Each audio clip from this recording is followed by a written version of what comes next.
Good afternoon, everyone. My name is Ben Bingle, and I'm the director of the DeKalb County Nonprofit Partnership. I want to thank you for joining us today for this webinar on grant writing. I have a couple of housekeeping items before we get started. First, we are recording today's webinar, and the recording will be sent to you by email a little bit later on, along with the slides and an evaluation link so that you can give us feedback about today's session. If you'd like, you can share that recording with others in your organization who may not be able to attend live right now. I want to make sure you're all aware that everyone is on mute, but feel free to use the Q&A features and chat that are built into Zoom.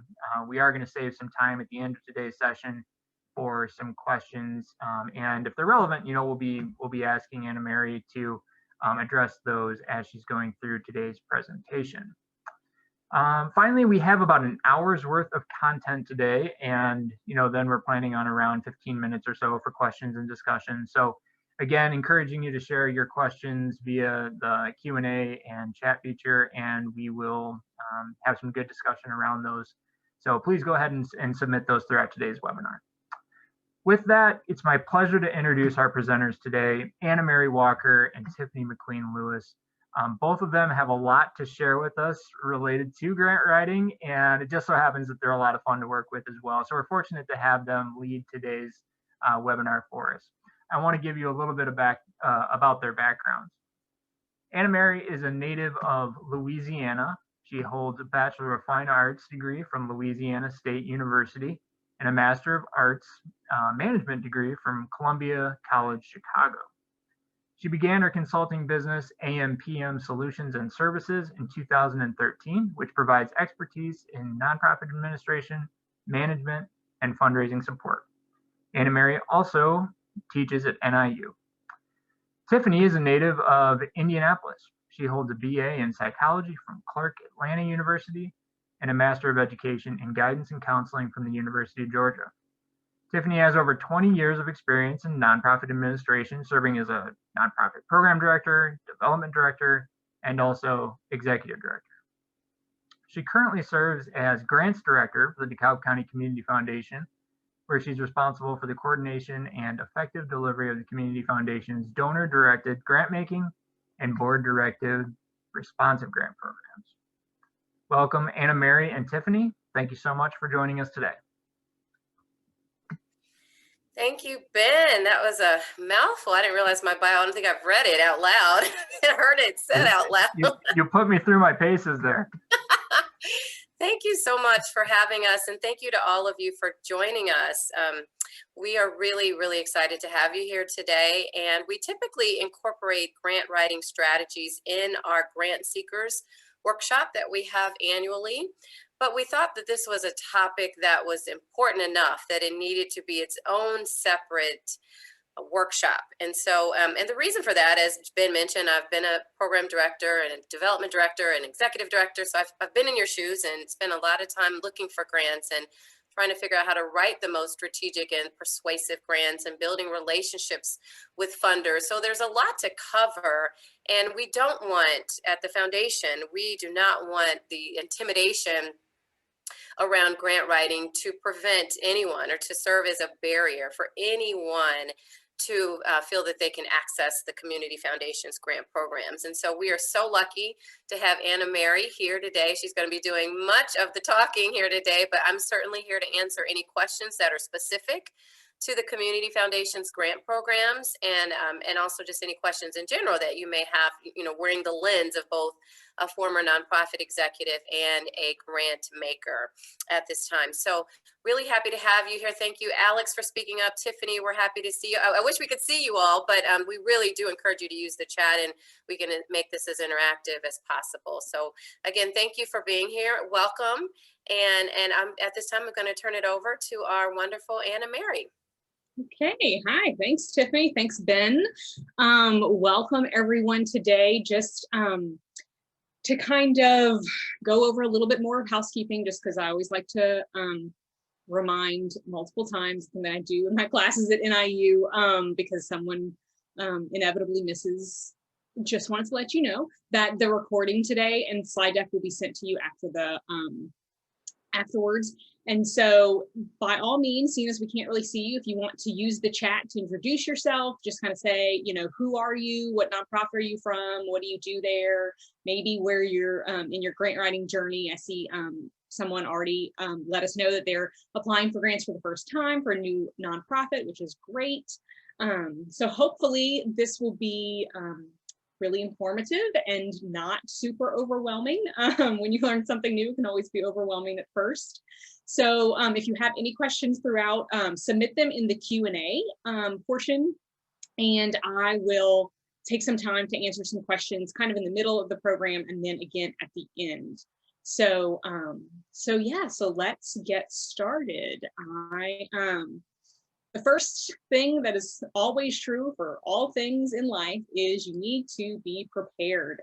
So how prepared are you to describe your need, to budget for it, to execute it if you, once you get the funds, and then to evaluate it, to evaluate your need, but also to evaluate your success after implementing this new program that you are looking to have funded.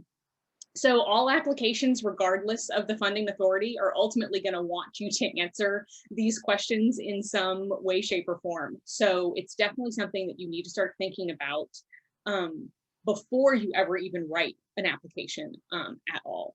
So I'm going to ask Ben to launch a poll just to kind of get us an idea of where you are, where everyone else is together. Is how ready are you? Do you think you are, you or your organization, or how ready are you to start writing grants? Are you very ready, getting ready, lacking, slacking?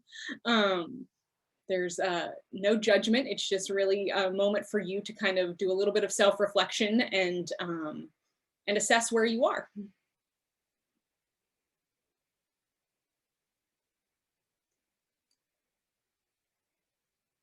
So I see the poll is up, okay.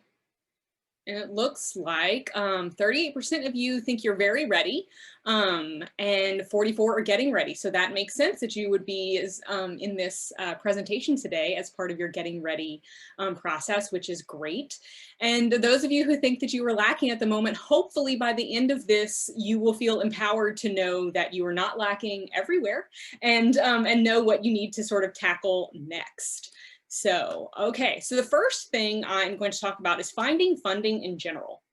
So this slide here kind of shows the golden circle of a balanced funding sources. So this very well may not be what your nonprofit's makeup looks like. That does not mean that it is good or bad. It's just sort of where you're aiming to get funding across the board, so that the more balanced you are, the less resource dependent you are on one funding source than another, which can allow for a lot of flexibility and freedom in your programming and your you know, your partnerships moving forward. So so really the earned revenue section, just to kind of highlight, that is your sponsorships, your events, any products or services that you're selling.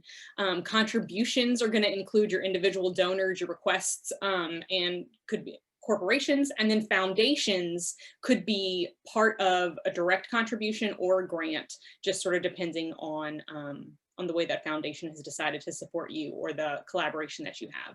And then of course, there's always government funds, whether that's local, state, or federal, which is a whole application process in its own right. I'm not going to dive into that today because we are really going to kind of talk about funding sort of through the community foundation, but also private foundations more so than government, because that can be its own sort of animal in its own right. But the structure of what we're going to talk about today is applicable for government grants as well. So let's continue. So the first thing I want to talk about is 12 grant readiness tips. So these are actually, this is an article from the Nonprofit Library. I don't know if you all are aware of it. It is a great resource for some free publications and webinars, and some are free and some are paid for, but this particular document is free. And at the end of the slide deck, I have links to it. So you don't have to, you know, worry about finding it again. But you want to sort of look at all of these things in some capacity before you really launch into a grant campaign. So you probably already in your fund development think about all of these things when you are launching a capital campaign or your peer-to-peer fundraising campaigns. And so if you're going to branch out into grants, it should be sort of approached in the same way. So you need to evaluate your organization in terms of being ready to truly launch a grant campaign, which looks different. It's not going to be, you know, outward facing by any means. Grants are going to be totally inward facing. But before you and your staff really get going on them, you should take a look at all of these different areas to see what do you need to pull together, what makes sense. Sometimes elected officials can help you, sometimes they're not. It's not going to help you, so you don't need to worry about that that part of it. So I'm not going to address all of these for time's sake, but like I said, there is an article that you can go and read, and it's pretty thorough and thick if you really want to dive into it, each little area. So I'm going to talk to you guys specifically about mastering the 3 R's. So this little graphic, you'll come to learn that I'm a big fan of the nonprofit library. They have some great resources. Some are absolutely applicable to all different sizes. And so I often use some of their things. And so this is another one of their little articles, this infographic that talks about research, relationship, and writing grants. So, so first with researching, you want to be able to find your sources. Grant awards given in your budget to your size organization, all of these different things need to go into your research to make sure that you are applying for grants and setting yourself up for success in those applications. We're also going to talk a little bit about relationships. So this could be your relationship that your board members or staff have with a granting authority. Because a lot of times, you know, the saying, it's not what you know, but who you know, that can make a huge difference. And we all know how networking can make a difference in our lives. And that is absolutely true in securing grants as well. And then we're going to look at writing and really getting together your grants team and what that looks like. You know, the saying, it takes a village to raise a child. Well, it takes a village to write a successful grant application as well. So let's dig into number 1 first.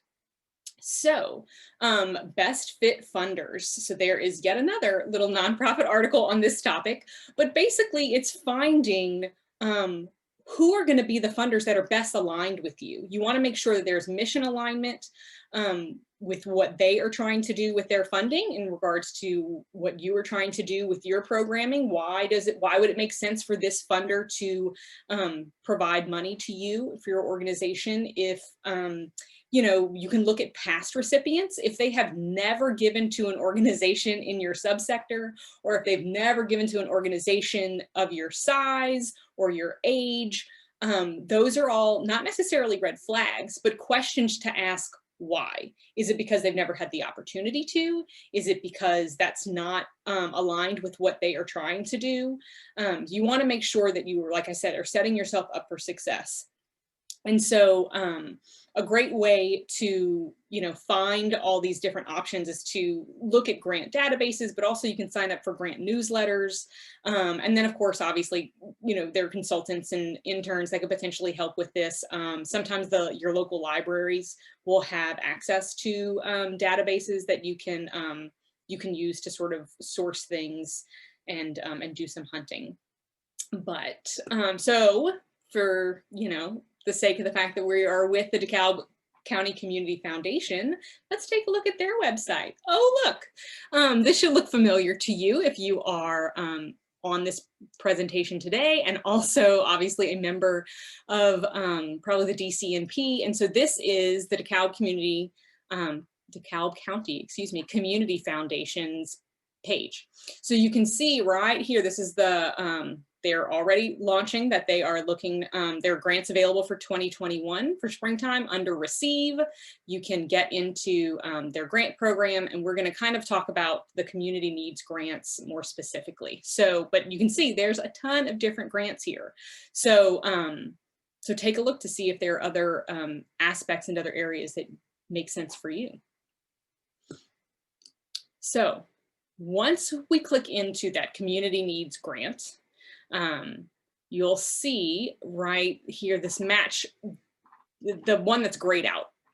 So if you click into this, you can read over their requirements. This is all part of your research gathering to figure out if you are a good match for them or if they are a good match for you.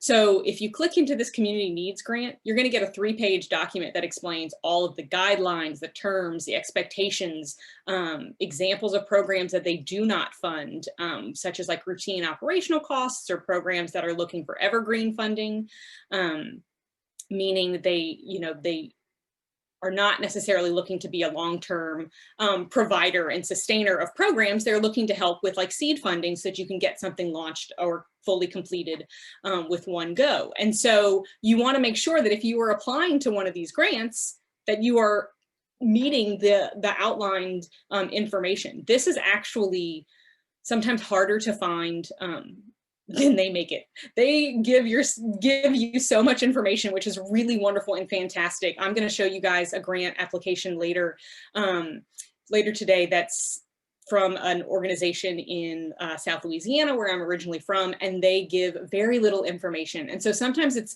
very hard to apply for a grant that gives you very little structure to your application. Sometimes you think that that makes it easier, but it can make it actually a lot more difficult. But also you can see that they have a sample application provided to you with all of the sample questions.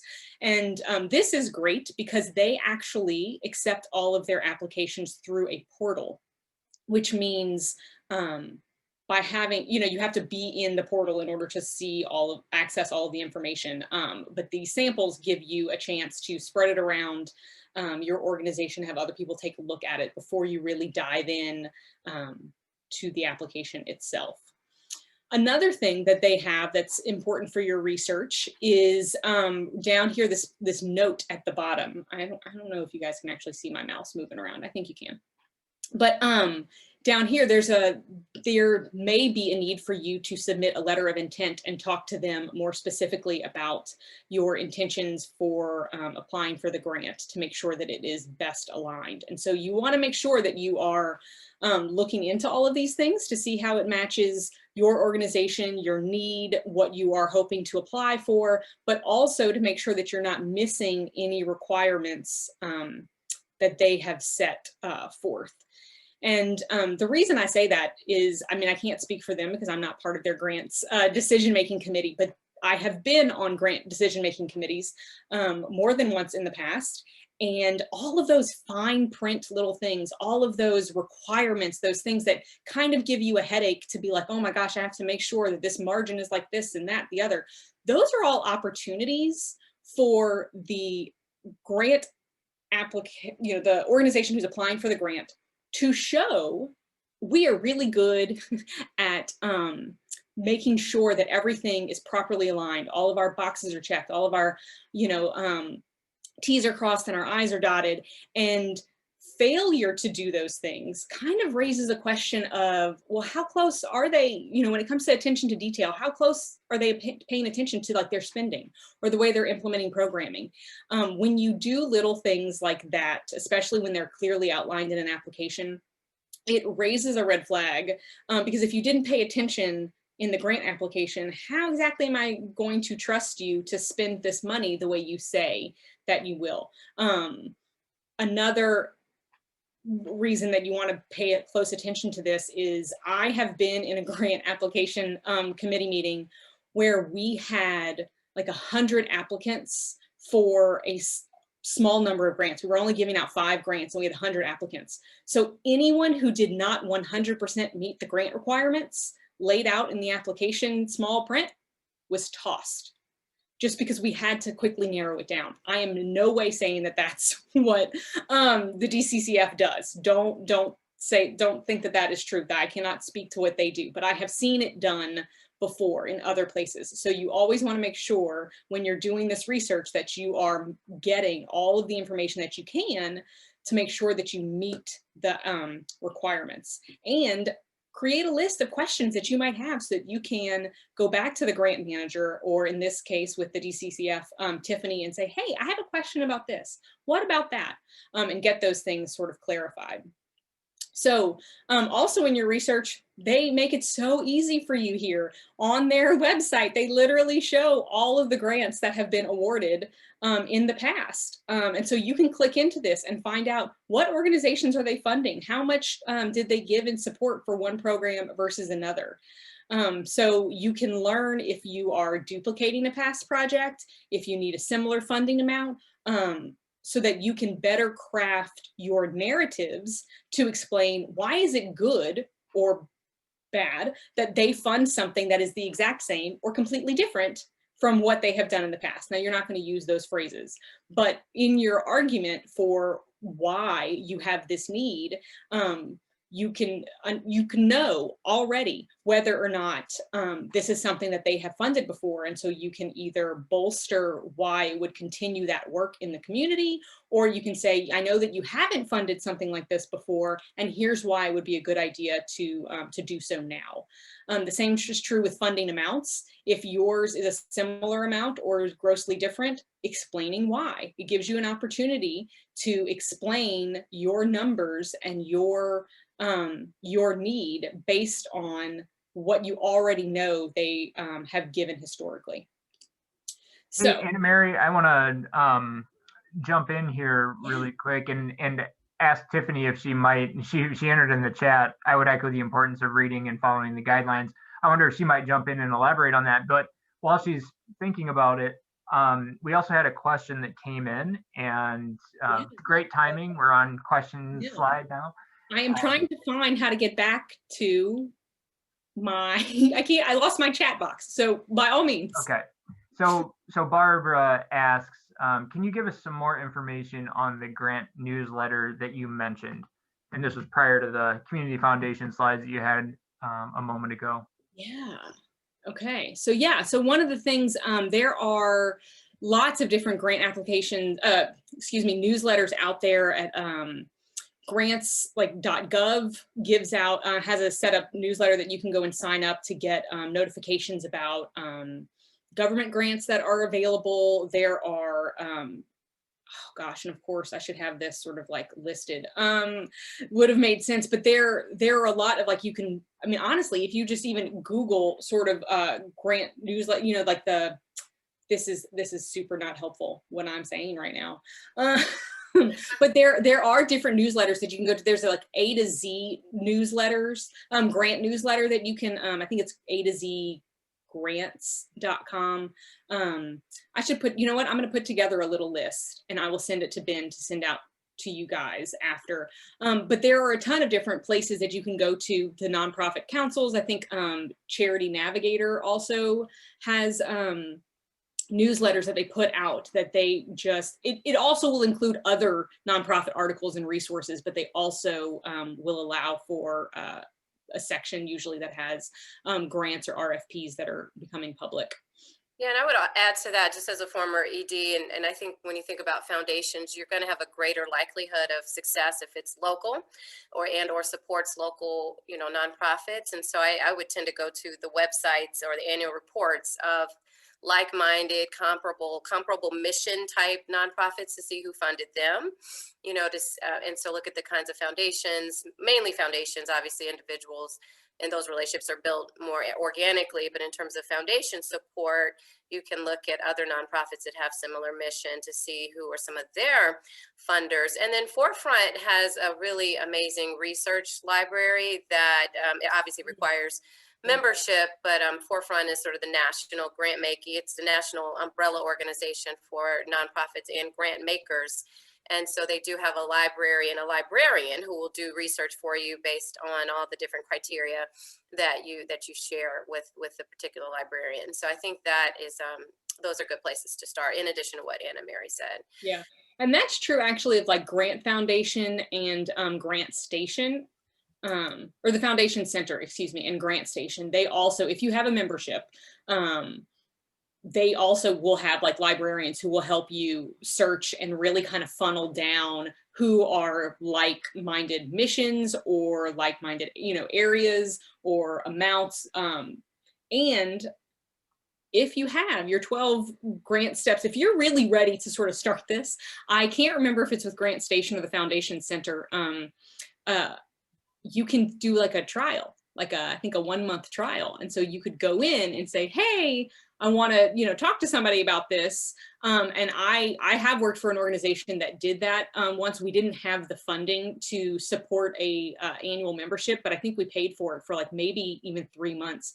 And we had somebody help us cull down a number of grants in a number of different areas, and we, you know, exported that from the system so that we could go back and look.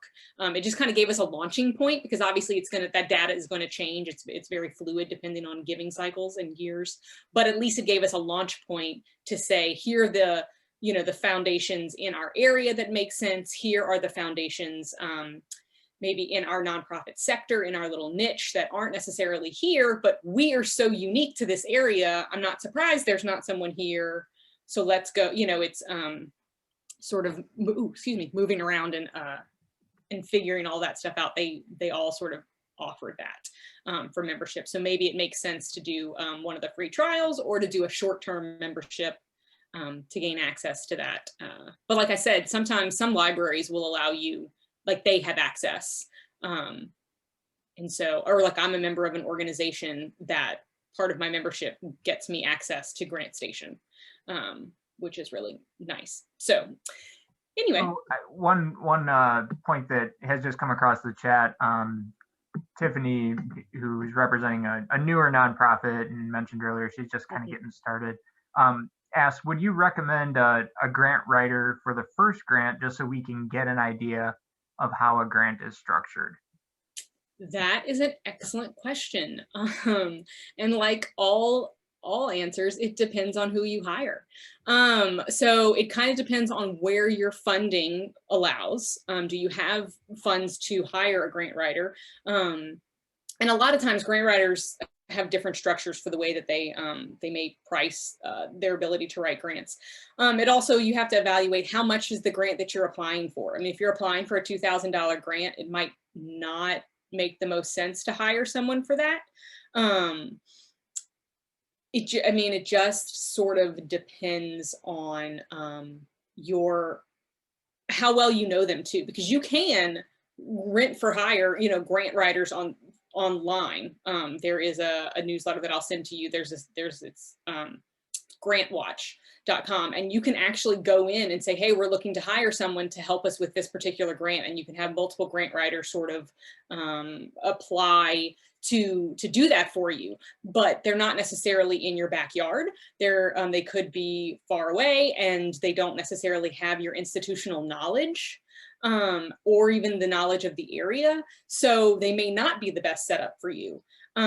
So one of the things I'm going to talk about when I get to the application that I'm going to show you guys is actually what I find works the best when I am writing grants for other organizations, because I'm a consultant. So I work in a lot of different nonprofit missions. I work with in a lot of different capacities, anywhere from, you know, budget and program development to marketing material development, website updates. I mean, I kind of do a little bit of everything. And so I have sort of come up with my own little structured system that I find works really well when an organization asks me to help them with grant writing. And so hopefully that will kind of give you more guidance as to what is the next right step for your organization being brand new. So, oh, now I'm seeing chat again. So do we have any other questions right now? I don't know how this. Yeah, we have some others that have rolled in. And, you know, I think your point about it being kind of organizationally dependent is a good one. I would also like to remind Tiffany and everybody else who's on the call today that you shouldn't necessarily expect perfection. So if this is your first time out, that's okay. Don't let perfection stand in the way of progress. And, you know, our at least within the Community Foundation, and Tiffany McQueen Lewis can talk a little bit more about this, but they're not looking for perfection. They're looking for alignment and need, and that you can put these dollars to good use in our communities throughout the county. So I wouldn't let that be an insurmountable hurdle where you're looking to contract with a consultant to do grant writing for something like this. Maybe get your feet wet with a smaller grant application, build that confidence, and build that track record of bringing in grants and using those dollars wisely. Tiffany, do you have any thoughts on that? Yeah, I was just going to echo that. I definitely agree with everything you've said. And, I don't think, that we're not, we speaking, I know the committee, when they're looking at proposals, they're looking for, I would say the 3 C's: clear, compelling, and concise.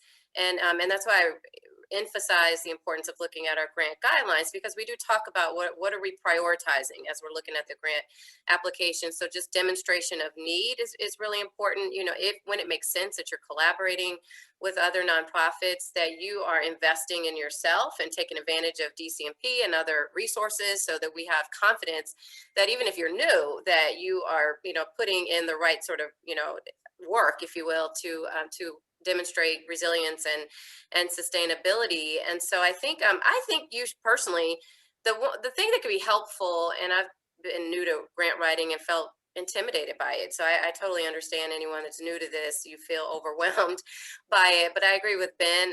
It's once you, I think what I like to talk about the boilerplate. And so I think once you have like your basics down, really talking about why your organization is needed, why it exists, what questions or problems you're trying to solve through your particular program interventions. You're talking about your program design, which you know better than anyone else. And then you're talking about your outcomes or your intended outcomes, or what you're hoping to measure as a result of, and how it's in alignment with the, the purpose of the foundation. And I really do think you know that better than anyone else. If you need someone to help you structure it, but I don't think the committee is looking for like, someone that has like the best writing skills. They just want to make sure that you can connect the dots between the need, the program that you're proposing, and the outcome, and the way that you're going to make an impact in the community. So, and that's why we're having this workshop. And, certainly I'm sure any of us on staff are happy to help you individually. And hopefully we can also connect you with some more seasoned grant writers that are in our community as well. Another question's come in that I think maybe we can circle back to. And it says, my struggle is also to know how much to ask for. I know saw how much I need for my mission, but I'm nervous if I ask for too much and get denied, and not ask for enough and miss out on funding, Right. et cetera, et cetera. So I'm guessing that you're going to be covering something related to that. Yes, I will comment on that a little bit later. But yes, absolutely. It's a very good question. And it is a common sort of fear. So, so yeah, just to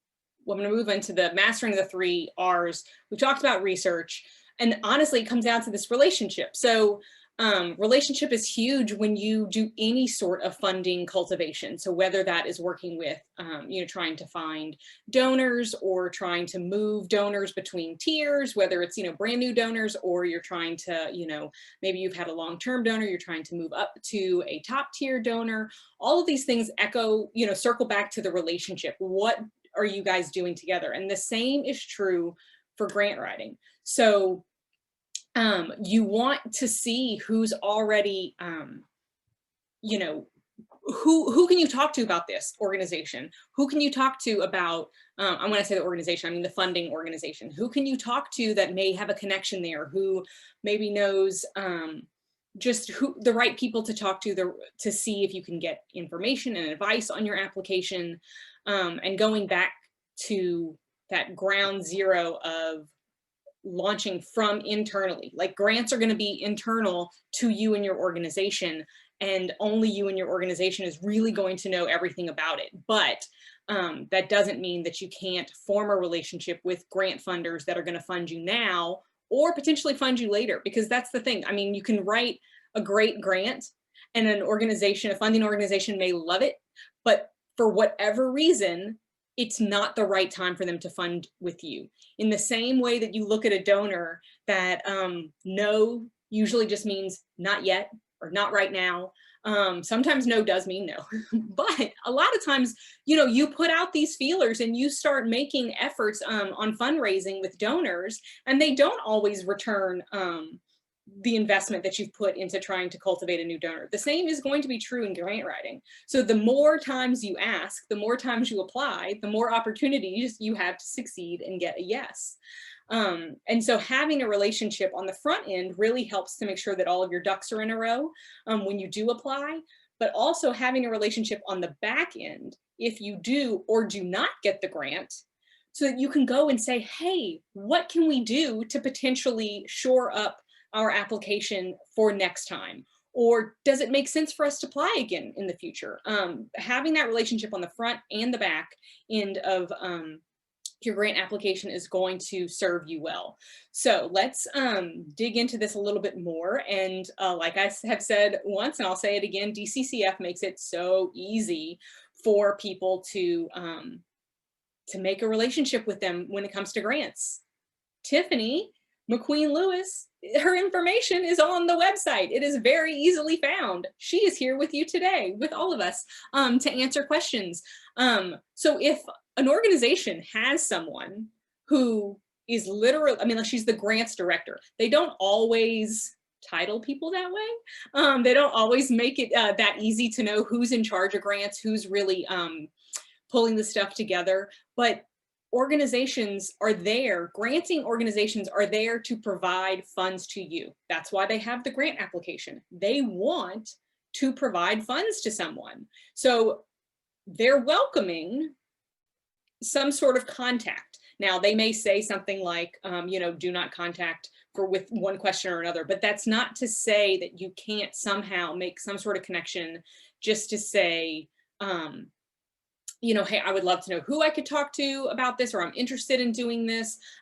They are in the business of helping you apply for their grant. So, so you should always at least reach out and attempt to make some sort of connection, to put some sort of face to the name with that organization, so that they have a face to the name with your organization. And then also, oh yeah, Stephanie.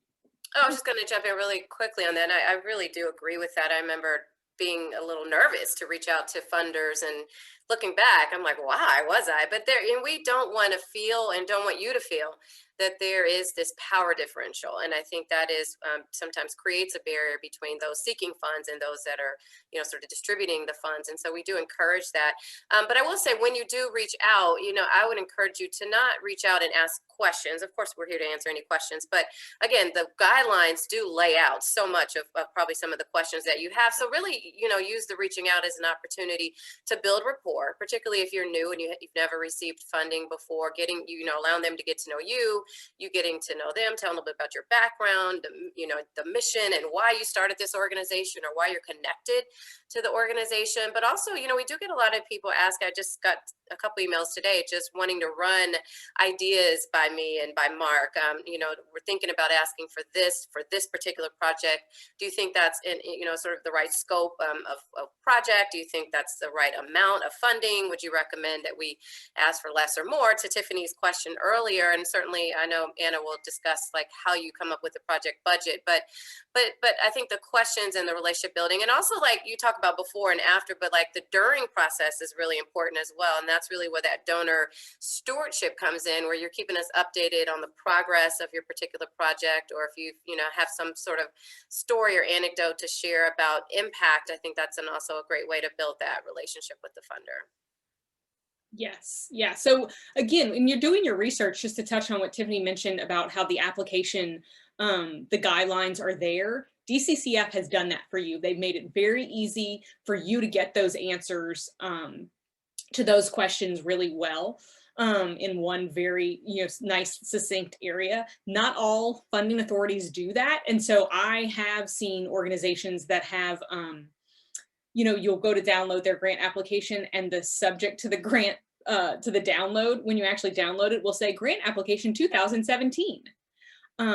So in those particular moments, you could reach out and just say, hey, I want to make sure I have the most current one, because I know it says 2017. And again, try and find the answer before you reach out to them. Sometimes it says in there, they haven't updated the subject line, but it in there it says it was last updated as of this date and whatnot. But sometimes not all granting bodies have things as well outlined and available to you as the DCCF does. So so sometimes it does make sense to contact them for that. But for the most part, if they're already answering that question somewhere else, they don't want to have to field it for you again, because and at the same time, it makes you look like you're not doing your research. So you don't want to do that. So the other thing that's so super great about their website, under these grant awards, all of these green are hyperlinks. so literally you can click on fall 2020, and this is the list of everyone who received a grant and the funding and a little blurb about what the funding went towards. So again, take a look. Who do you know at these other organizations that you could talk to, that you could say, hey, I'm thinking of applying for this. What did you, because DeKalb is a small area. We've got networking going on, especially at the DCNP. And so, find out what their experience was. There are so many funders out there who, like I said, don't give as much guidance and as much support as the DCCF does with their application. And so sometimes it's nice to know who else in the community has received an award from them, and what did that look like? What did the reporting look like? What did the application process look like? So that you can gather that information if it's not necessarily out there already for you. I've definitely, seen that work out before, where organizations are, just helping kind of shine a light on funding spaces that aren't necessarily as easily explained or accessible as DCCF is. So the next thing, we're going to go into the writing, that third mastering of the 3 R's. So you want to talk about your grant team. This is really the meat and potatoes of this presentation, I would say. So you need a grants team. It takes multiple people to write a grant successfully, in my opinion. Grants should not be written in a bubble. This is one of the reasons that I hesitate to say that you should just hire a grant writer from anywhere, because it takes teamwork to make the dream work. So you want people who have institutional knowledge, who understand your organization, maybe the demographics of where you are located, maybe some information about your niche in the area or in the nonprofit field altogether. And so your grant team makes sense that it would come almost entirely out of your organization. So do you have a grant manager? You may or may not have someone by that title, but I'm sure someone is probably you. If you're on this presentation, it is probably you who's tasked with all things grant related. So look at your program directors, your finance and fund development staff, your human resources and volunteer coordinators, marketing, communications, your executive director, your board members, who can, not all of these people are going to necessarily help you with every grant, or not all of them will help with any grant, but looking to see who can provide all these different areas, how can we work together as a team to make this as solid as possible, is really a good setup. So one of the things I like to say during this is there's a late American statistician, professor, and author named William Edwards Deming, who said, "In God we trust, all others must bring data." So you need to be able to cultivate your data both internally for your organization and the external need to support your application. So you want to be able to bring this all together in your application to really kind of support why you deserve the funding, why this program deserves the funding. But not everyone can answer this for your organization. Your program director may not be able to answer the nitty-gritty details about your budget for the organization, or some of the data that you oftentimes need is how many board members are actually donating to your organization. Not how much are they donating, but the percentage. Do you have 100% participation when it comes to donations from your board? That tells a story about your organization. Do you have staffing that has the capacity to run this new program? Explaining that in your narrative. How are you going to make this a sustainable program within your staff capacity is not going to be answered by the same person that answered all the finance questions. So you want to work together to get all of these stories put together and sort of merged into all of your different narratives. So what I always find to be the best whenever I work with any organization to write a grant, first of all, I like to work with organizations that I know something about that area already. I don't like to go in blind to any organization that I work with, because it is more of a struggle for everyone involved when I have to constantly be asking questions because I don't have the knowledge of their demographic or that area or the way their internal processes, if I don't know who to go to ask a question. So I like to always work with organizations that I'm somehow connected to, whether that's locally or historically or whatnot. But the other thing that I tend to do that I find works really well, and it works really well for me as a consultant, but whoever your grant manager is, whoever it is who's actually writing this grant, you have that one person who is that sort of cohesion officer that makes sure that all the guidelines are being met, that makes sure all of the answers are being adequately responded to in the application, and then bundles it all together and then submits it to someone within the organization, typically the executive directors who I tend to find it works with, but well, for them to read it over, for them to go through, make sure there aren't any, holes, any questions that weren't actually very articulately answered. Maybe there was a lot of information provided in one area that makes more sense in another area, but having one person that sort of outside set of eyes that knows the organization and the grant that you're applying for, but at the same time hasn't specifically written it. They're not the ones who are so up close in it. They can get that overarching view. So, and apply that thought process to, they can look at it as if they were going to potentially be funding this organization's program, so that you get another set of eyes. I hope that sort of makes sense, to see it before the final submission. So the other thing that really helps after you've identified all of the people within the organization that are going to need to help with a grant, it is very wise to set up a grant calendar. So these are just kind of silly little graphics, but ultimately it might be, depending on the way your organization works, it might be like in the staff room that, all of your massive calendar, for your organization that says when all of your events are, when all the programs are happening, or it might be an electronic shared calendar with people.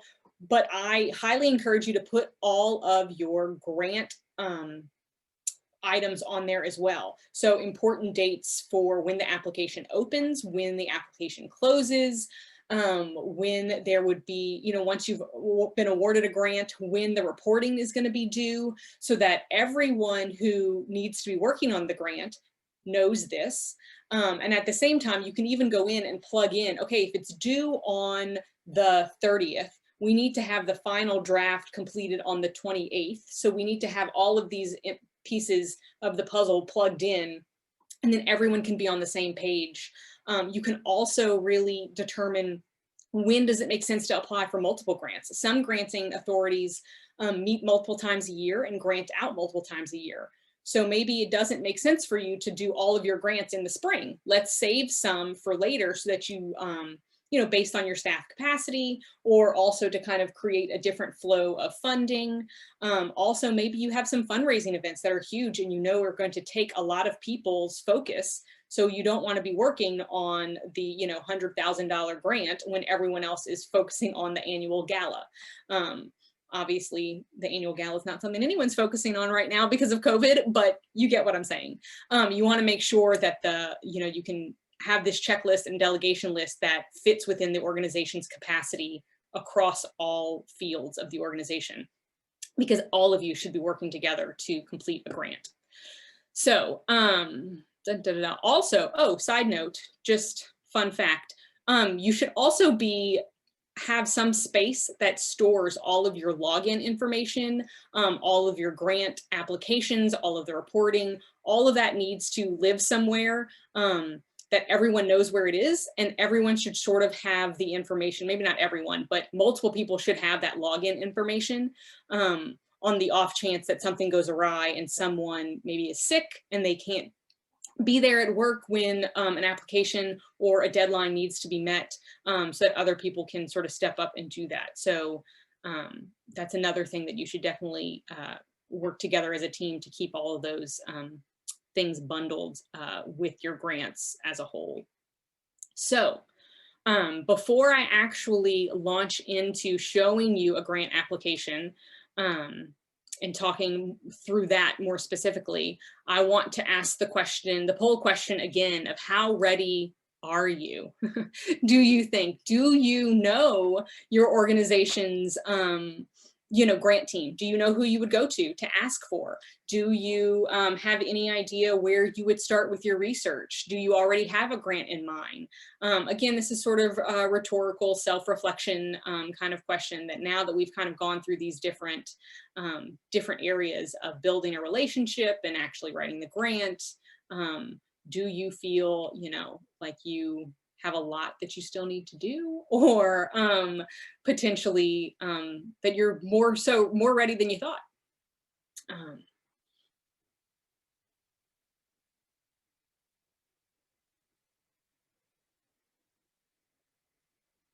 So yeah, so we have shifted. So a lot of you actually have moved into this very ready area.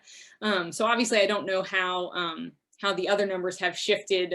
Maybe some people who were very ready have moved down, and other people who have moved throughout this. But it's nice to see that you guys are more ready than you thought. And maybe it's because you know that you're going to apply to a DCCF grant, and you know that they provide so much to get you ready that you're not quite so in the dark. So, okay, so I'm going to move over to, so this is the writing of the grant of the DCCF grant. I'm not going to write this one, obviously, in front of you guys, but it is something that you can go and create your login. They accept everything through a portal. So one of the things to note about that is you're going to need a login. So multiple people in your organization should know this login information so that they can get in. But I encourage you to do this early on. So these portals track like when you initially set up your account and when you submit your application and how many times like you've logged in. And so I encourage you, if there's ever a portal involved, to get in there sort of as soon as you can, to sort of learn what it looks like, because they all sort of lay out a little bit differently. Some of them you have to bundle all of your documents into one PDF and submit that. One, I've seen one before that literally had like 15 different uploads because they wanted every little piece of the application uploaded separately.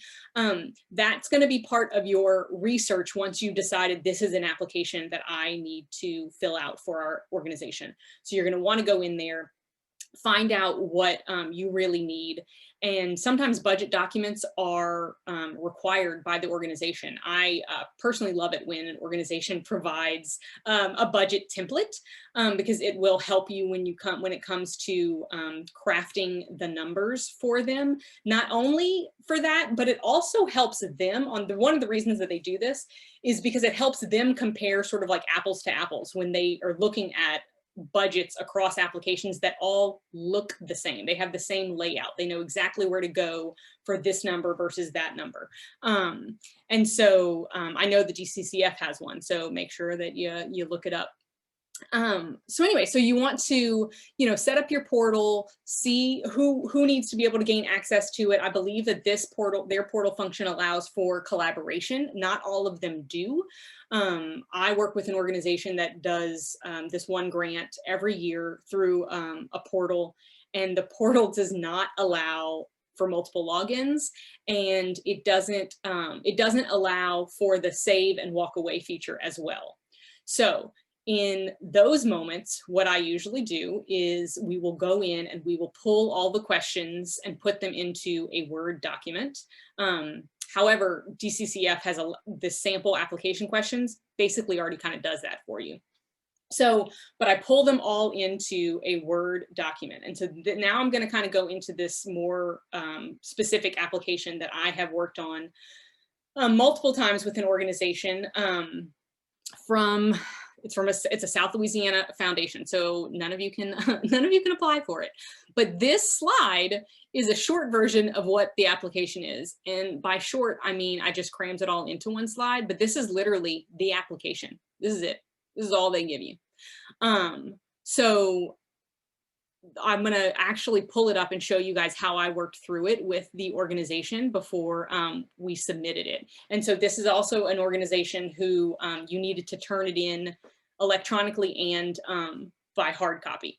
So that's all part of their fine print. So with any and all applications, their fine print is going to be your big print. Those are the things that you absolutely want to pay attention to so that you don't get thrown out on a technicality. One of the things that this organization also had, it was this long list of what you can, I'm going to stop sharing so I can share something else, of what you can and cannot, how many pages. It had a page limit. It did not have character counts or word counts. A lot of organizations do have that. Let's see. Let me see if I share this screen. Can you guys see this? No. Yes? Anyone? Yes, we see the grant application and a couple different things. Okay, so this is my 3-step application. So, so this one right here, this is when you download it from the organization's website. This is it. It's 2 pages, and it says what it wants. And all of these little fine print things. All applications must be typed in 12-point font, double spaced, submitted by the deadline. But you'll note here, I'm going to point out to you guys, it says nothing about the margins. Point that out later. So then it says it needs all of these questions. It asks for an organizational chart, which should be attached as Appendix A. And then they want the project proposal. And this specifically says it is limited, the project proposal is limited to 3 pages. And not double-sided, front page only. So then it has all of this information. Oh, Control Z. And then it has all the attachments that it wants, all these different appendix that they want applied. And then it says if these attachments should be no longer than 10 pages. Okay. So I downloaded this. They sent it to us in a Word document. That's how they had it prepared. But if sometimes when it's a portal, I'll pull out all the questions into a Word document. This allows for multiple people to write in it, for us to move things around, for us to do track changes and see where people have moved things. But it also allows us to very quickly and easily do a word count if we need it, if that's applicable, or if we need to see how many pages we have going. So that's the application. That's it, not much.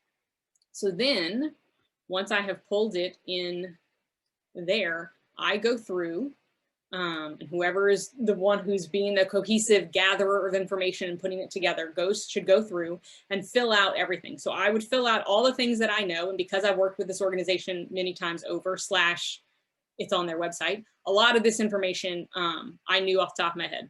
Okay, so their mission statement's not going to change. Sometimes we do create boilerplate histories that fit different word counts so that I can kind of play around with that. But one of the things I want to note that I always do is I put these page numbers at the bottom that say 1 of 5, because it will further echo to the funding authority that I have paid attention to the page count as they told me. Then also they said the organizational chart, they want it as Appendix A. Well, I noted it here so that if they're going through and checking off, okay, she has this, we asked for that, oh, we asked for the organizational chart, I put it here to further emphasize I've included it. It's there where you wanted it. I didn't accidentally skip this. So just in case, for some reason, the organizational chart does disappear when they're looking at it and they only have this document, they know, oh, I included it. It must be around here somewhere. And I know that that sounds kind of silly, but I'm telling you, I have seen it happen before where a funding authority said, hey, we didn't get X, Y, and Z. And it's like, oh no, we had it in there. And then they ended up finding it. So, so I do the same thing. Again, money requested this much and our budget is enclosed. Again, I just further emphasizing, I did this for you. It's over there where you wanted it. And then I have these areas that are highlighted. These are areas that I could not answer on my own. I needed to go to someone, or in the case of this organization, they were looking for funding for this Rooted Junior program. So they sent me a ton of information that the programs director literally was like a brain dump. It was like, here's everything we have on it. And I went through it and I read it and crafted these project descriptions and came up with better, pulled it all together into a cohesive narrative that was also, as Tiffany said, clear and concise. Because just because they have word counts does not mean you have to meet them. You can't exceed them, but it does not mean that you absolutely have to fill all of them either. So you want to make sure that you are clearly communicating what the need is and what you're trying to do, but you do not absolutely have to take up all the space on the application. And all of these things that are highlighted were things that I needed more information on, or I needed to talk to someone, or for example, right here, I thought it would be really helpful to plug in a number, but I didn't know what year it actually started. I kind of guessed. So it was like, hey, I really need you to pay attention to this when you guys are reading it over. The overall expected impact of the project, sometimes I definitely make stuff up. That's part of writing. A lot of times it is easier to edit than it is to create.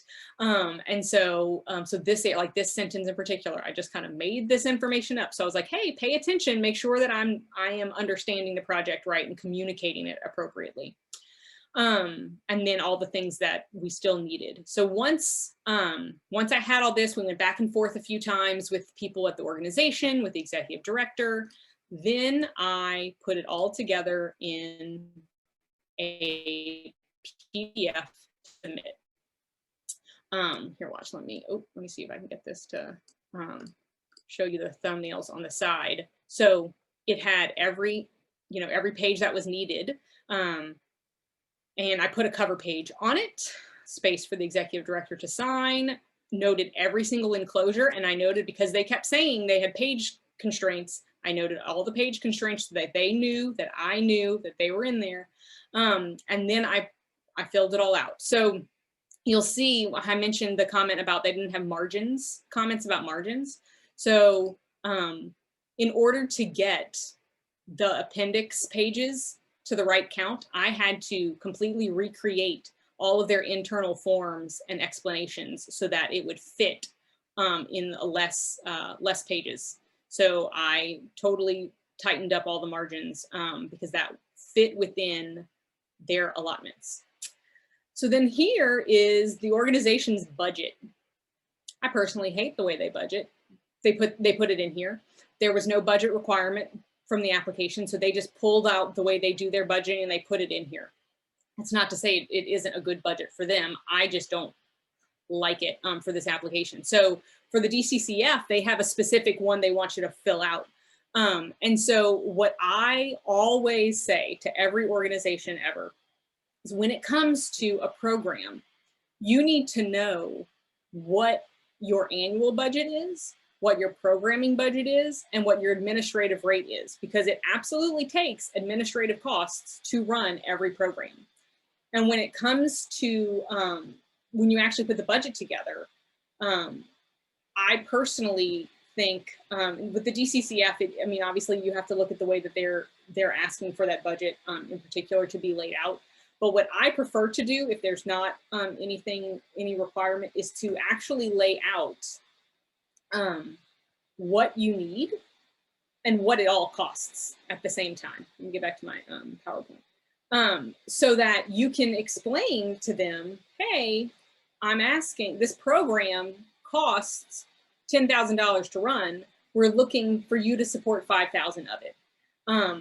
Because I have heard people ask the question of, oh, I'm afraid of asking for too much or asking for too little. If you are honest in your budget narrative with yourself and with the funder as to what this is going to cost you, it's going to sort of shake itself out within that. Because a funder can absolutely decide to change the amount that they want to fund. So if you are asking for a partial, let's say it's a $50,000 program, and you're looking for 5 organizations or 5 different funding sources to provide $10,000, well, by laying that out in a budget proposal, a funder could come back and say, you know, we want to fund this whole project. I mean, it's their money. They can do whatever they want with it. Now, depending, they may have some constraints of their own that prevent them from maybe donating, granting out that much money. But I am of the belief that honesty is the best policy. And by educating your funder on where your dollars are actually going, I think it further educates the funder in understanding how administrative and program costs affect your organization. It helps to educate them so they fully understand the impact that they are making on your annual budget by making this grant. And it also further educates you and your staff as to how how you're spending your money. Where are you spending your time? How are you calculating your ROI? If you only look at programs solely under the lens of the materials that it takes, and you're never figuring out how much time it actually takes the program director to source this program, to provide this program, you know, you can become very unbalanced in your expenditures and your fundraising goals if people in the organization are not aware of how one affects the other. And so, so I'm hoping that that may have helped Tiffany's question in regards to how do you figure out the budget for your organization's program and what you should ask for. I don't necessarily think that you should definitely ask for all of it, but I think you should absolutely explain all of it and say why you're asking for full funding or why you're asking for partial funding. I don't know if someone from DCCF has a comment on that as well. I'm gonna guess not, or at least not yet. Sorry, I was trying to come off mute. Mark, do you have any comments on that? I know you've been quiet. I'm trying to write some notes about something else, so if you wanted to chime in on that. Yeah. Sorry, I'm just trying to get my camera back on. One of the things that we really kind of look for is a lot of collaboration and working with other organizations or working with other foundations or other funders as well. So it's always good to kind of see that you have, as an organization, some skin in the game, and maybe some other organizations are working with you to kind of make this, to accomplish this goal. Obviously, that's not possible with every grant application. And we have had and funded grant applications that ask for the entire amount. The project's $5,000, they're asking for $5,000. It's certainly not a disqualifier, but the board really likes to see when the more people are involved to make the project happen, the better. And the more that the organization is behind it with their funding of their own from their own budget, that gives a better chance for the application to be successful. Yeah. So again, as transparent as you can be with your budget, and using the budget narrative to explain those numbers can further that, because not all organizations, there are some organizations, there are some funders who absolutely want to be the only person who makes this program grow. Whereas DCCF, as Mark just said, wants to make it a collaborative sort of community involvement. So if you can say, hey, it's $50,000, obviously I'm making this up, and we're asking for 10 from you, we're putting in 10, we have 2 private donors who are putting in 10, and we have another partner organization that's coming in, by explaining all of that, it helps them to understand what is the true cost and what is my involvement, what are they looking for our involvement to be, so that they can decide to scale up or scale back or whatever it might be. But at the same time, you're being fully honest with the fact that if you give me $10,000 and these other grants that I've applied for don't come through, then I can't fund the project. That changes the dynamic too. And so, I think that you should always be transparent in what you need, what the entire program is going to cost, and with how much you're actually asking for. How much do you need from this application? So hopefully that makes sense. So I'm going to be opening it up for questions as a whole. Just real quick, I wanted to show you this slide. This slide when you get the slide deck, all of these will hyperlink out to these documents that I've mentioned and talked about a little bit during the presentation. So, and then my contact information is at the end as well. If you have questions that we don't get to today or something pops up in your head tomorrow, you are more than welcome to reach out to me and ask me, you know, if I can touch on something or further elaborate with something. So let's see, what kind of questions do we have? Thanks, Anna Mary. We've had a couple of questions roll in, and I've been jotting down some notes here as well. One question that just came into the chat is, you know, whether or not an organization that is marginally sustainable, whether or not an organization like that has a chance to still apply for a grant, or if there are grant opportunities to help prompt and achieve sustainability for an organization, help support their sustainability. Yeah. Right. I'll So, speak to, well, I'll just speak to how the DeKalb County Community Foundation, and that's why we incorporated the financial indicators tool sheet, toolkit, financial indicators form, so that we could better assess over a period of time, you know, how an organization is performing relative to what we consider some of the 5 key indicators of financial resilience. And so we're looking at cash on, you know, how many months worth of cash in reserves, what the proportion of spending goes towards programming versus operating expenses, revenue versus expenses. But we don't, you know, we understand that there are ebbs and flows in nonprofits. And so, you know, I think Mark asked the question, what do you mean by marginally sustainable? And I think that's a good question, because there could be financial sustainability, there could be staff and leadership sustainability. So when all of those factors are sort of intersecting, you know, I would say the committee would have some concerns about whether or not it's a good sort of investment. But, you know, with any one of those situations, maybe not at the highest level. I mean, I think that's the beauty of the Community Foundation, is that we, you know, have the opportunity to invest in organizations that maybe aren't as solvent as others and maybe aren't as solid as others, because we are a community focused organization. We, you know, we have DCMP right in our wheelhouse to, you know, sort of help organizations understand how to better achieve organizational sustainability. So I do think there are more risks that this foundation takes in comparison to other, you know, organizations I've been in and other funders that I've worked with. And so as long as you can demonstrate that you're working towards sustainability, and I think that's how you demonstrate that, through participation and active involvement with DCMP. And so I think they're more so looking for, we've had, and Mark can speak to this, there have been organizations that really look like they could close the door at any moment, but because they were so active in DCMP, and you could just tell that they were really investing in themselves, and the committee was willing to, you know, willing to take a risk, if you will, on them. And so I do think that there is some, you know, room for organizations to, you know, have room for improvement as it relates to sustainability, but you also have to demonstrate that you're working towards that and taking advantage of the resources that are available. Yeah, just to quickly add to that.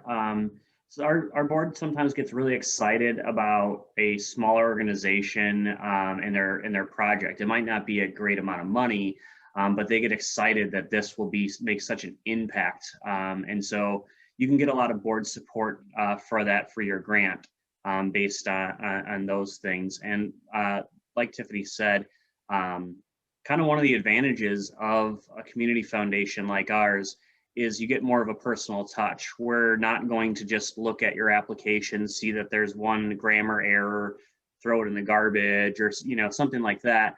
We like to work with organizations to make sure that they present the best case to our board so that they're the most successful. So you're going to get more of that personal touch with the community foundation than you get with others. I know in a previous role, I had to apply for a transit grant with the state. And, you know, if you want to see a grown man cry, then you can do that type of thing. It's definitely not the same thing. I was very much whatever I put on the paper, but at the community foundation, your organization and how you operate and who you are really does matter. And that's where the relationship matters. That's where the relationship matters, getting to know us, taking advantage of the resources that we're offering, so that we know this is just a period of time, potentially, that, you know, that your organization may be struggling to expand your fundraising. We obviously know right now most organizations are not operating, you know, at their at the highest level financially. And so there's, again, the opportunity to be fluid and flexible, and the committee understands that. So hopefully we answered that question, but we are certainly looking for organizations that are demonstrating the willingness to be transparent. And that's another thing I would encourage, is honesty and transparency. As Anna Mary said, I think that's where you always try to put your best foot forward, but I think funders, probably more so than you realize, appreciate authenticity and transparency. And if you feel like you're, sort of struggling to sort of maintain this sense of sustainability, then it's probably your best interest to reach out to one of the staff members and talk about that and talk through that and get feedback, and again, take advantage of the resources that are available. Yeah, absolutely. I mean, I would say it comes down to the relationship that you have.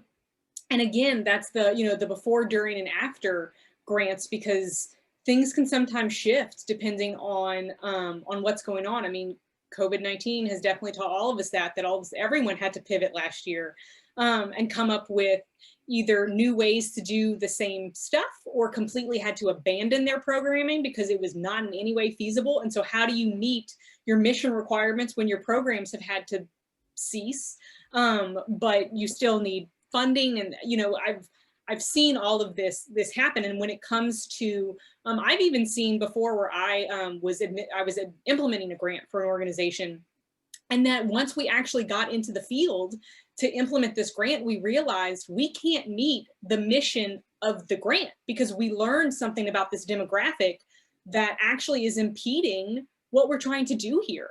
And so we had to go back to the funder and say, hey, listen, like, we really want to do this still, but we found, we found this boulder up the stream, so to speak, that is preventing this flow from happening.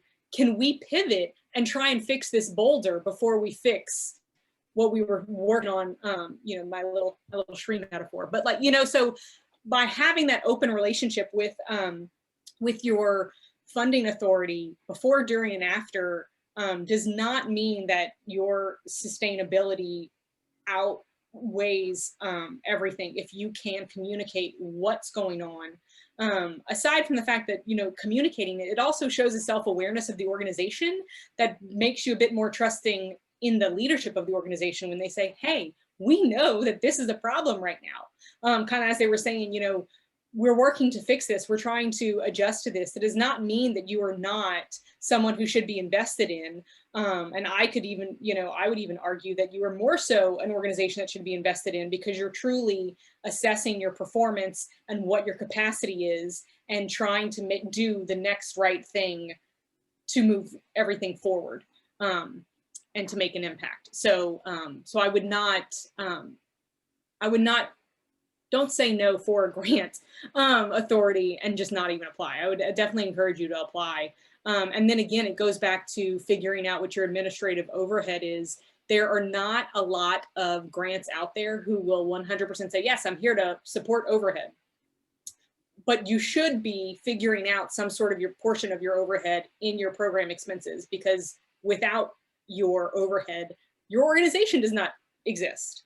So again, it's, you should be able to work some of those funds into grants.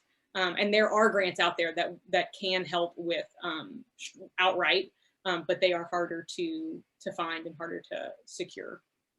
A while ago, Anna Mary mentioned partial funding, and I want to give Tiffany and Mark a chance to weigh in on your perspective about partial funding, maybe talk with the group about how frequent partially funded proposals are, and kind of just give some perspective and context to the group about that. Yeah, I mean, I would say they're more normal than full funding, for sure. I would say probably out of all the grant applications we receive in any given cycle, 85%, if not more, are partial funding. And so to Mark's point earlier, the challenge and the opportunity here is for, the committee always asks, if we partially fund this, do we feel confident that this particular project will come to fruition? Will they be able to implement, execute, sort of close that gap financially? And so being able to show what Anna Mary started out with is a really diverse sort of fundraising and revenue portfolio, if you will, gives the committee confidence. In fact, one of the questions on that financial indicators form is, what are the different ways that you have raised money? And we want to see, 4 or 5 or more different sources of funding. And so that, in addition to just you being able to demonstrate on your project budget that you've already sought out additional funding to be able to close that gap, you can indicate whether it's pending or already received, but in that you've got some, as Mark pointed out earlier, some skin in the game as well. So the short answer is it's more likely than not that there will be partial funding.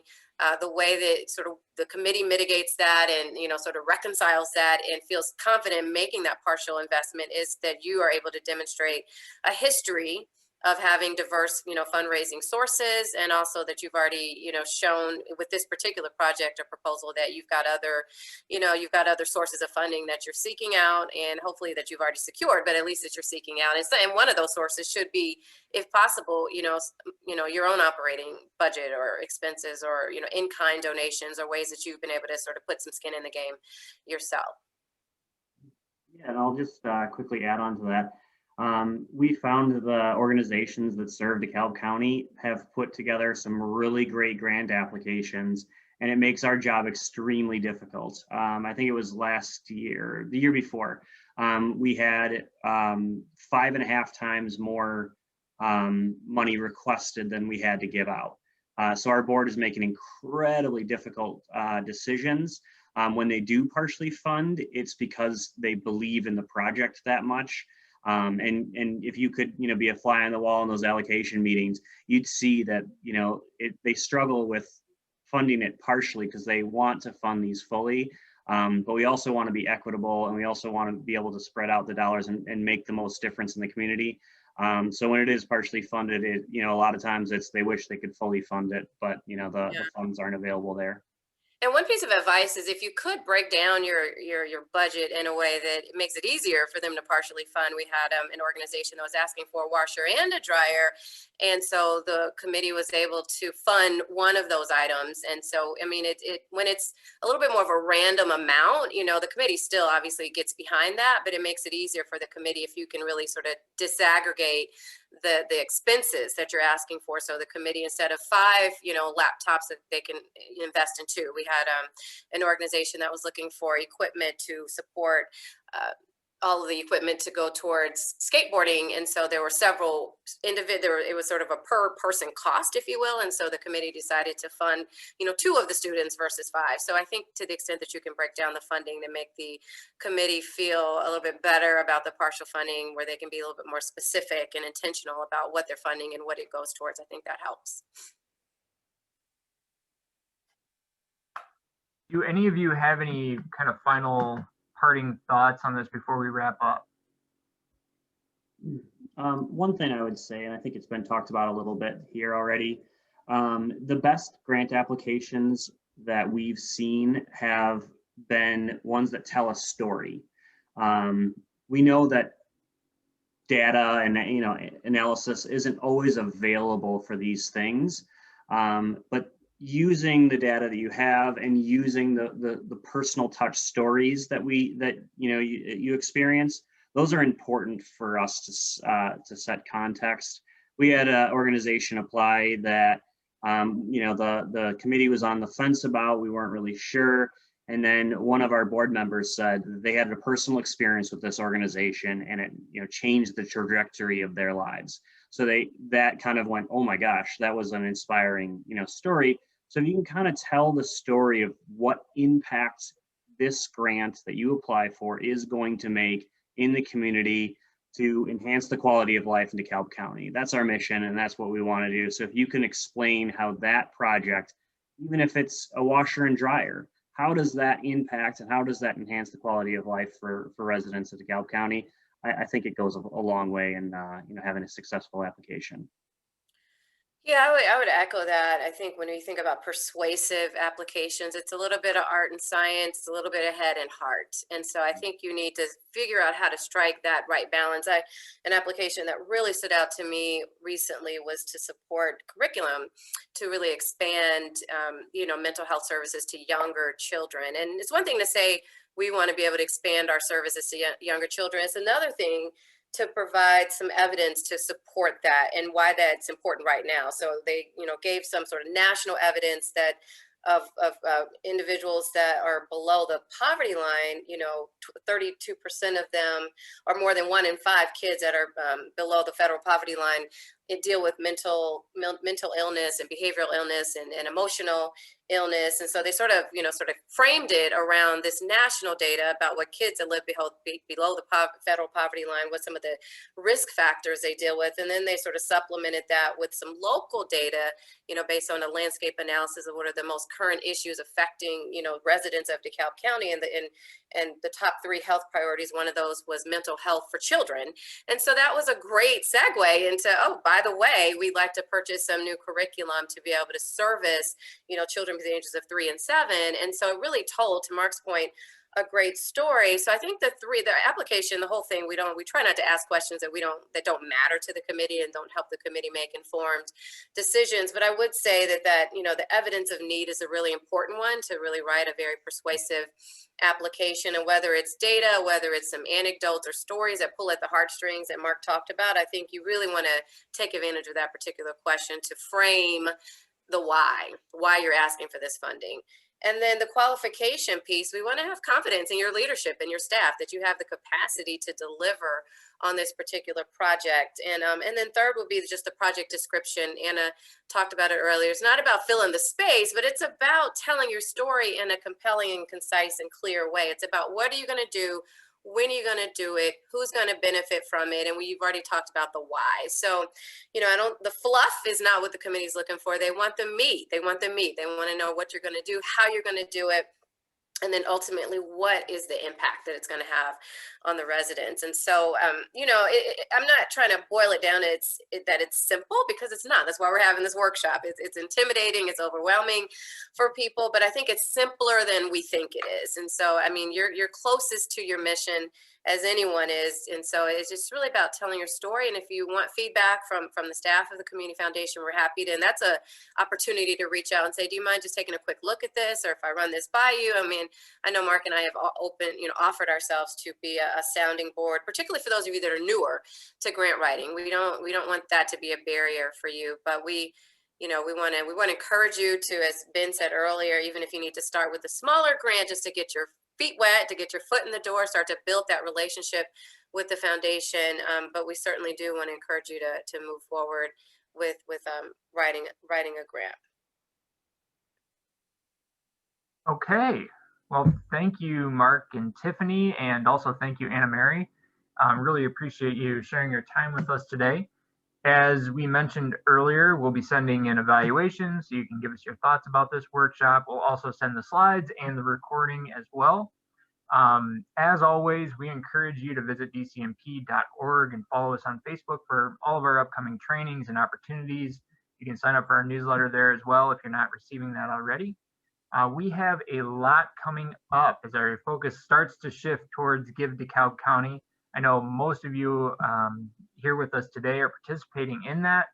We encourage you to take a look at what is coming up for the Giving Day and sign up for office hours. The first session is going to be on March 2nd, and that's a chance for you to get one-on-one technical assistance if you have questions about the Giving Day at all. Or if you want to talk about even like higher level strategy or donor stewardship, strategic questions, that's your chance to get that customized assistance. We've also planned a 3-part webinar series on how to tell a compelling story through Give DeKalb County. And the first in that series is on March 4th, titled Telling Your Story Through Profile Development. You can register for that either on dcmp.org or by visiting givedekalbcounty.org and browsing to the training page. And finally, I have a shameless plug here. We're in our final weeks of the 2021 DCMP membership campaign. And if you haven't had a chance to renew yet or become a member for 2021, we hope that you will take a moment to visit our website and do that. We hope it's an easy decision for you to make. For those of you who are looking to participate in Give DeKalb County, I just want to draw your attention again to that March 1st membership deadline for DCMP.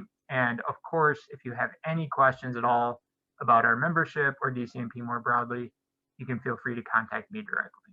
So Once again, thank you for attending, and a big thank you goes to Anna Mary and to Tiffany for sharing their time and expertise with all of us today. Thanks a lot. Take care.